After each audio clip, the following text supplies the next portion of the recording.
¿Qué tal, mis amigos? Qué gusto estar en este programa especial. Tenemos una invitada de lujo, es la entrevistadora entrevistada.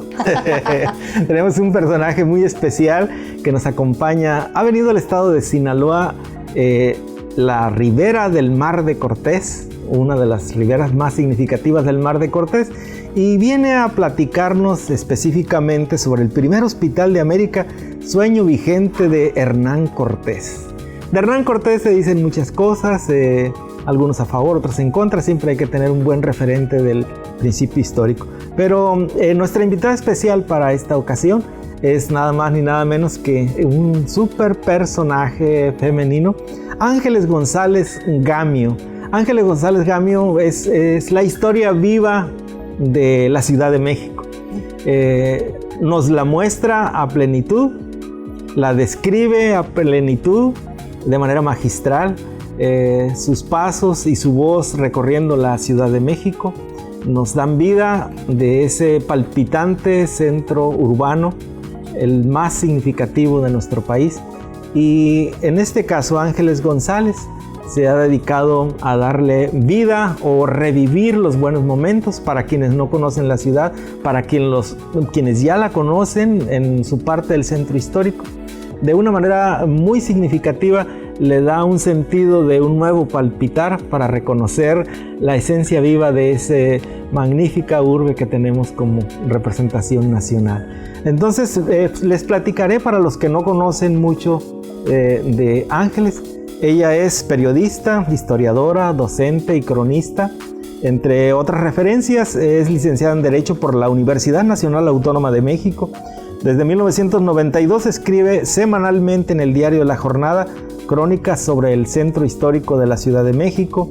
En 2012 fue designada miembro de la Real Academia Hispanoamericana de Ciencias, Artes y Letras correspondiente a la española, y en 2013 miembro del Seminario de Cultura Mexicana. Saludos afectuosos para los representantes del Seminario de la Cultura Mexicana a nivel nacional.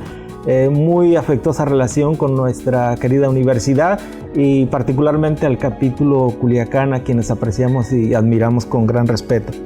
Pues también es escritora y conferencista especializada en temas del Centro Histórico de la Ciudad de México. Ha sido profesora de la Universidad Autónoma Metropolitana, de la Universidad Anáhuac. Ha colaborado en varias revistas y periódicos nacionales y ha sido cronista por muchos años de esta capital del país. También ha sido directora de la revista A Pie, Crónicas de la Ciudad de México. Entre muchas virtudes que tiene en el campo de la ciencia, de la historia, de la comunicación y de la crónica, podemos referir también que ha recibido distintas preseas, como la Benito Juárez de la Sociedad Mexicana de Geografía y Estadística en 1995, el reconocimiento Jesús Galindo y Villa de 1998, la presea Miguel Otón de Mendizábal de 1999 del Instituto Nacional de Antropología e Historia, la medalla al mérito del Festival del Centro Histórico de la Ciudad de México. Ha recibido el premio de periodismo en 2013 y el premio Guillermo González Camarena en 2013 de la Asociación Nacional de Locutores, pues entre muchas otras cosas más. Nos sentimos humillados delante de su presencia porque somos poca cosa con la personalidad. No son nada de poca cosa, ¿eh? Sí, y entonces muy contentos y muy agradecidos que visite el estado de Sinaloa, con énfasis en la Universidad Autónoma de Occidente, para platicarnos de un tema que aún para los residentes de la Ciudad de México pudiera resultar incluso sorprendente, que tiene que ver con el primer hospital de América, y usted lo ha referido como el sueño vigente de Hernán Cortés. Así es. Pues bienvenida, qué bueno que está con nosotros, maestra Ángeles González, es un honor tenerla aquí. Pues es un gusto para mí estar aquí, como expresé antes de la conferencia, que verdaderamente para mí es gozoso venir aquí. Es un lugar muy querido para mí. Yo viajo mucho por el Seminario de Cultura a muchas partes del país, y la verdad que sí debo de confesar que yo tengo una debilidad especial aquí por venir a Culiacán, porque son gente muy cordial, la verdad. Todos aquí me reciben muy bien. Bueno, nuestro presidente de la corresponsalía aquí, ¿no? El maestro Gilberto, López Salinas, pues es una gente finísima. Y todo, en fin, toda la gente que conoció aquí es gente tan cordial que de verdad se siente uno muy en casa. Y además debo decir que la comida de aquí es única. Eso sí que no, porque para mí yo tengo una debilidad por la comida y sí es una cosa extraordinaria que disfruto mucho, pero muchísimo siempre que vengo. Y la ciudad es tan bonita, tan verde, ¿no? Y con los ríos que la cruzan. De verdad es una ciudad muy excepcional. A veces la gente que vive en un lugar, como está acostumbrado y la ve cotidianamente, ya no lo valora. Yo veo eso que pasa mucho en la Ciudad de México, a la gente. Yo, como es mi trabajo, vivo admirando la ciudad para poder escribir de ella, ¿no? Pero que la gente se acostumbró y mucha gente que vive en una cuadra donde hay una construcción maravillosa del siglo XVIII, y digo, mira qué maravilla, vives en esta calle con esto. Ah, sí, ¿verdad? No, hombre, es una joya barroca. Sí. Y yo digo, no, o que ustedes cuniacanenses, espero que gocen cotidianamente su ciudad. Hoy descubrí esos árboles, que estoy impactada con ellos, porque no hay en la Ciudad de México ese árbol hermosísimo. Yo creo que se llaman, ¿cómo dijeron que se llamaba? ¿Qué árbol, Dios mío? El más bello que he visto. Me quiero llevar una ramita a ver si se da en la Ciudad de México, porque está bellísimo. Y sus ríos, tener ríos. En la Ciudad de México teníamos 45 ríos y los desecamos todos, los sacamos de la ciudad, los entubamos, nomás te imaginas. Cuando veo los ríos que ustedes tienen, digo, no. Sí. Es nuestro capital ambiental y también es el paso de agua para los campos agrícolas, claro, ¿no? pues sí. Que tiene mucha prosperidad. Hernán Cortés tiene, en la opinión de algunos, pues algunas connotaciones que entran en controversia, pero Hernán Cortés visitó Sinaloa y yo creo que algo tenemos que agradecerle en el noroeste de México, porque tuvimos nosotros una de las conquistas más sanguinarias. Y él vino a Sinaloa, estuvo en Chametla, una comunidad del sur del estado de Sinaloa, abogando en un sentido de derechos humanos por el maltrato contra los indígenas en un reporte que haría la corona española denunciando a Nuño Beltrán de Guzmán, porque se suicidaron 500 indígenas a consecuencia del maltrato. También en su visita a las Californias tuvo un naufragio y entonces llegó al puerto del Guayabal, que es hoy la bahía de Altata, que es el segundo destino de turismo de playa más intenso que tiene, aunque sea de un día, pero más intenso que tiene el centro de Sinaloa. Ajá. Pero usted trae un tema muy esencial que seguramente el resto del país no lo conoce a plenitud y me atrevería a pensar que muchos capitalinos de la Ciudad de México tampoco lo conocen en su verdadera dimensión. El primer hospital de América, el que fundó Hernán Cortés y que sigue vigente hasta nuestros días, paso de los siglos y paso de las tempestades. Platíquenos acerca de eso. Pues mira, sí es una maravilla, porque Cortés, fíjate, 2 años después de la conquista, ya está comenzando a construirse ese hospital, que al cual Cortés le va a tener un especial cariño, porque él lo construye, según dice en su propio testamento, para agradecer a Dios, ¿verdad?, todas las gracias que le concedió para lograr la conquista y para descargo de mi conciencia por si dice alguna cosa, algún pecado. O sea, es una cosa también un poquito, una manera de lavar culpas, ¿verdad? Pero el hecho es que él le dedica muchísimo, dicen que verdaderamente él cuidó todos los aspectos, tanto jurídicos como legales, como los aspectos de la construcción, que realmente le dedicó mucho a esto, porque era una obra muy importante para él. Y tuvo el acierto de formar un patronato para que lo dirigiera, en el cual él señaló que tenía que estar siempre un descendiente de él. Y así fue, fíjate, hasta el siglo XX, hasta los años 40 del siglo XX hubo un descendiente de Cortés en el patronato. Y eso fue muy importante porque eso lo salvó de desaparecer en varias ocasiones. La corona se lo quiso apropiar y no lo lograron porque dejó tan bien establecidas las bases jurídicas Cortés con el patronato, que dijo, esto es una cosa privada que no puede tocar nadie, ni el rey. Y asimismo, cuando la aplicación de la ley de reforma, ya en el siglo XIX, que se aplicaban, como tú sabes, la ley de exclaustración de los bienes religiosos, que le quitaban los bienes a la iglesia. Y fíjate, la gran mayoría de los hospitales y de las escuelas en México eran manejadas por religiosos, por órdenes religiosas. Pues todos esos desaparecieron prácticamente, o muchos siguen funcionando, pero ya con personal laico ya nunca fue igual, ¿no? Y en ese momento trataron también de quedarse con el hotel, con el Hospital Cortés, pero lo mismo, salió el patronato y lo salvaron. Y eso ha permitido que hasta la fecha, 2022, sigue vigente, funcionando como hospital. Y es un lugar hermosísimo. Hermosísimo que aparte se amplió con todas las instalaciones modernas en el siglo XX. Pero fíjate, sin tocarlo, el original. En el interior tiene lo que era el edificio original, que son 2 patios bellísimos, jardinados con sus fuentes, y una gran escalera en medio, de una rampa que se abre en 2, de 2 pisos, con unos corredores bellísimos, decorados con grutescos, unas pinturas del siglo XVI. Un lugar de verdad excepcionalmente hermoso. Y conserva varias cosas, entre otras cosas, la antigua sacristía, que es la oficina del director, con un artesonado notable, que es una obra de arte única. Y en los años 30, que lo ampliaron, el famoso arquitecto Villagrán, un arquitecto muy connotado en esa época, que él traía estas teorías funcionalistas que estaban de boga en ese entonces en Europa, decidió hacer la ampliación alrededor, sin tocar el edificio original. Entonces le hizo esta digamos, cobertura, un gran edificio envolviéndolo de una manera, utilizando vidrio y tezontle, que es una piedra muy mexicana que se había utilizado mucho tanto en la ciudad mexica, Tenochtitlan, como en la ciudad virreinal. Y se había dejado de usar cuando se puso de moda el neoclásico en México. Pero se retoma en esa época porque con la cuestión del nacionalismo, de la revolución, quieren utilizar otra vez los materiales mexicanos, ¿no? Y entonces lo recubre de estas fachadas, que, bueno, en mi opinión no son muy agraciadas, pero fueron muy prácticas. Protegen el edificio original y claro, permitieron que se hicieran todas las instalaciones modernas que requiere un hospital para que funcionara más eficientemente, ¿no?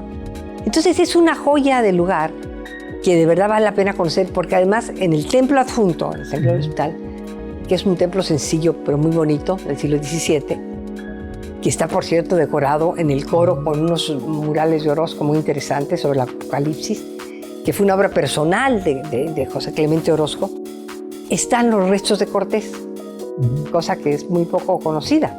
Estamos con Ángeles González Gamio, una personalidad en el tema de la historia de la Ciudad de México. Vamos a un corte y seguimos platicando.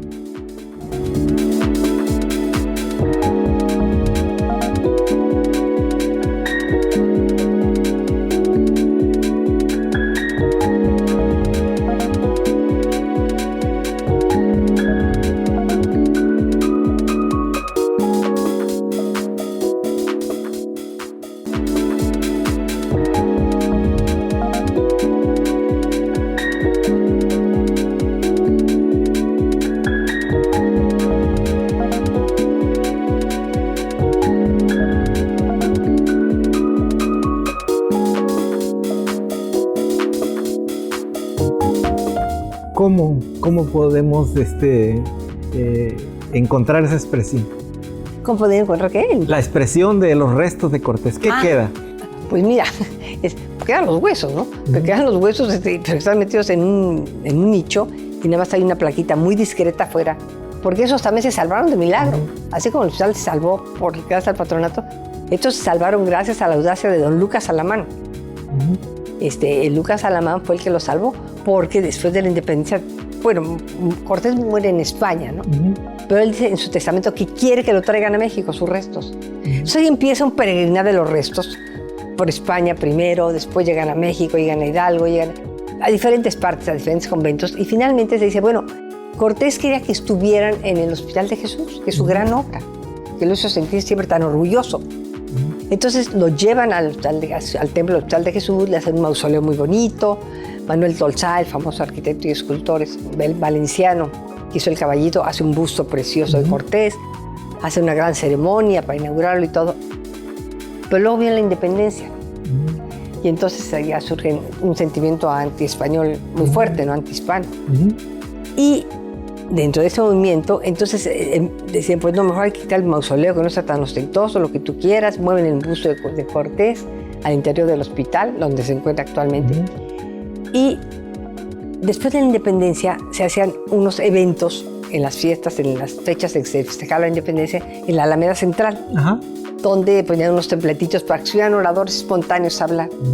Y un día uno de estos oradores, empezó a arengar a la gente que había que ir a sacar los restos de Cortés y destruirlos, que porque era una vergüenza que ese canalla español que por haber llegado a México y la conquista había acabado con la cultura, ¿no?, nativa, en fin. Y entonces le avisaron a don Lucas Alamán, que era miembro aparte del patronato de la Cortés, y él se lanzó rápidamente con un par de ayudantes y sacó los restos de Cortés de la urna donde estaban ahí a la vista, ¿no? Muy bien, el mausoleo. Y rápidamente, pues había un pequeño nicho ahí cubierto por un cuadro de una virgen, lo quitaron, metieron ahí en los restos de Cortés y pusieron en el cuadro para que no se notara. Sorprendente. Y cuando llegó la turba, pues no estaban los restos de Cortés. Y por años se dijo que se los habían llevado los parientes a España. Se quedó como en un misterio, pero surgieron las especulaciones. Al poco tiempo de que esto sucede, cuando se calmaron las aguas, Lucas Alamán regresó. Y entonces los sacó, los puso, mandó a hacer una urna muy bonita de cristal, las metió en una caja de madera muy fina, con un candadito con una llave, y los metió ya en un nicho bien hecho, lo cubrió para que no se notara. Hizo 3 cartas platicando esa historia, y con una llavecita y 3 llavecitas de la cajita donde estaba la urna. Y entonces le dio una al embajador de España, le dio otra al gobierno de la ciudad, y él se quedó con otra carta. Pasaron los años, el embajador de España se fue, la carta se perdió, el gobierno de la ciudad también. Total que acabaron porque nadie sabía que había pasado con restos de Cortés. Entonces surgió, te digo, esta idea de que se habían llevado a España, lo que tú quieras. Hasta que un día ya en el siglo XX, un descendiente de Lucas Alamán encuentra la carta. Y entonces él, pues va a ver al embajador de España en ese momento. Le dije, yo no sé nada de eso. Va al gobierno de la ciudad, tampoco sabía nada. Dice, pues vamos a ver. Y entonces van y empiezan a tocar en el muro donde dice Lucas Alamán que se encuentra, a un lado del altar. Ajá. Suena hueco, lo abren y efectivamente ahí estaban los restos de Se autentifican y todo, y ahí siguen. Ahí se han puesto ya mucho, muy feo, y ya tiene una plaquita ahí muy discreta que dice que están ahí los restos de Cortés. O sea que finalmente ahí terminó la aventura de los restos de Cortés, que ahora había que quitar la plaquita, yo creo, porque ya ves con esa tendencia que ha surgido ahora de acabar con esos personajes que tuvieron que ver con la conquista en México o de América, ¿no? Como han destruido muchas esculturas de Colón en toda América, y en la Ciudad de México ya tuvieron que quitar el Paseo de la Reforma, el monumento a Colón, porque lo vandalizaban y amenazaban con destruirlo. Entonces, no vaya a pasar eso. Y también nos parece muy sorprendente que Cortés haya hecho un hospital cuando estamos hablando de una predominancia de población nativa. Ciertamente pues un grupo muy significativo de novohispanos, ¿no?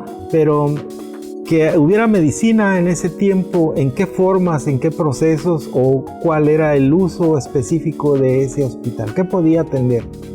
Bueno, ese hospital, ahorita lo pensó mucho Cortés para los españoles y descendientes. Ya empezó a haber muy pronto un mestizaje, ¿no? Porque pues, sabemos que no traían mujeres los españoles. Entonces muchos se juntaron con mujeres indígenas. Muchos se casaron con mujeres indígenas, ¿no? Como les contaba yo durante la conferencia, con todos los que salieron Cortés para derrotar a los aztecas. Entonces él dijo, aquí hace falta para los españoles un hospital, y venían algunos médicos con Cortés. Y también aquí había muy buenos médicos de la medicina indígena. De hecho, Cortés tenía un médico indígena que lo atendía. Entonces un poco se unieron los dos conocimientos ahí en ese hospital y empezaron a trabajar con lo que había más avanzado de medicina en esa época, y aquí enriquecido con lo que había aquí de la medicina prehispánica, ¿no? Entonces sí, ahí se llevaron a cabo las primeras autopsias que se hicieron aquí en América, y operaciones y muchas cosas muy avanzadas de la medicina que no se podían hacer en otros hospitales porque eran de religiosos y lo veían como un pecado. Por ejemplo, que se hicieran autopsias y cosas así, ¿no? Entonces, se hicieron ahí en el Hospital de Jesús, o sea que sí, era la medicina que había en su tiempo, porque había médicos ya aquí que vinieron con Cortés, que llegaron después, y te digo, la medicina que había en México, ¿no? Y que seguramente el encuentro genético y la influencia también ecosistémica de los dos mundos, ¿no? Seguramente también degeneró en enfermedades, como pasó en el caso del noroeste de México, con prácticamente una amplia población nativa que murió por las enfermedades europeas y otros europeos que murieron por las enfermedades nativas, ¿no? Sí, en México arrasó por la viruela, fue una cosa tremenda. Y, sí, mucho tipo de enfermedades infecciosas que trajeron los españoles, que no había defensas aquí. Fue terrible.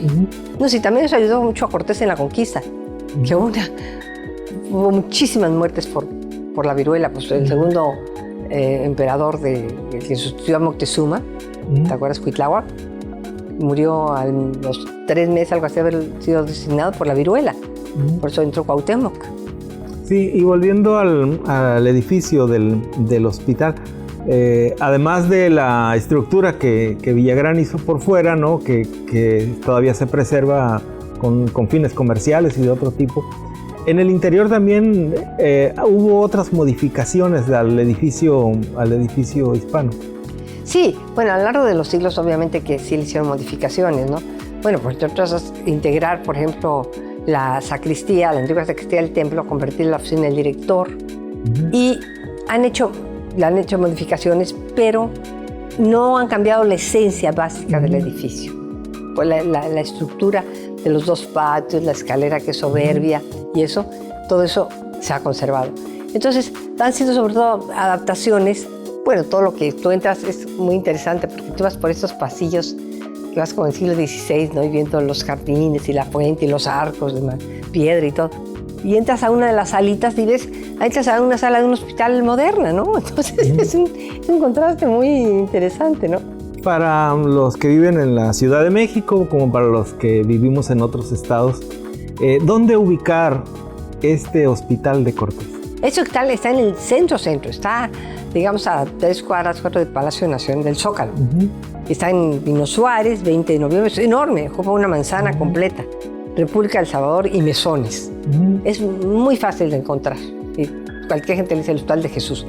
Digo, te descontrolas porque cuando llegas ves un edificio que, pues rarísimo, pellón, y que no te imaginas el Hospital de Jesús. Entras por un túnel horroroso y de repente te encuentras con la maravilla esta de los patios y la escalinata y todas esas maravillas. Siempre digo yo que pasas, en un minuto pasas del siglo XX, XXI al siglo XVI. ¿Cómo definiría usted, ya para cerrar, ese hospital, su significancia histórica y también su relevancia en el primer cuadro de la Ciudad de México? Mira, pues es verdad que yo creo que es un tesoro que tenemos patrimonial. El edificio en sí es una joya, ¿no? Es un edificio precioso del siglo XVI, pero además tiene sentido históricamente. Imagínate que fue el primer hospital del continente americano. Bueno, hay que empezar de la medicina occidental, ¿verdad? Porque claro que aquí había una medicina muy avanzada anteriormente. Y tenía sus centros de salud que no le llamaban hospitales, pero eran equivalentes a hospitales. Pero digamos, el hospital así ya con la costumbre europea, el primero fue este. Y a mí se me hace una hazaña notable que siga vigente, que siga cumpliendo su misma función el hospital. Para lo que creó Cortés hace 500 años. Se me hace emocionantísimo. A pesar de tantos movimientos que ha tenido México. Pues estamos con Ángeles González Gamio, una personalidad muy significativa en tema de la reconocimiento de la historia y la exposición y divulgación de la historia de la Ciudad de México. Se nos ha ido el tiempo muy rápido. Sí. Agradecemos mucho la atención de estar con nosotros. Un gusto estar aquí, de verdad. No, al contrario, muy gratificante su exposición, su plática. Persona pues muy intelectual y también pues muy generosa en su forma de exponer la historia. Agradecemos mucho la atención y pues seguiremos con este programa. Gracias por estar con nosotros.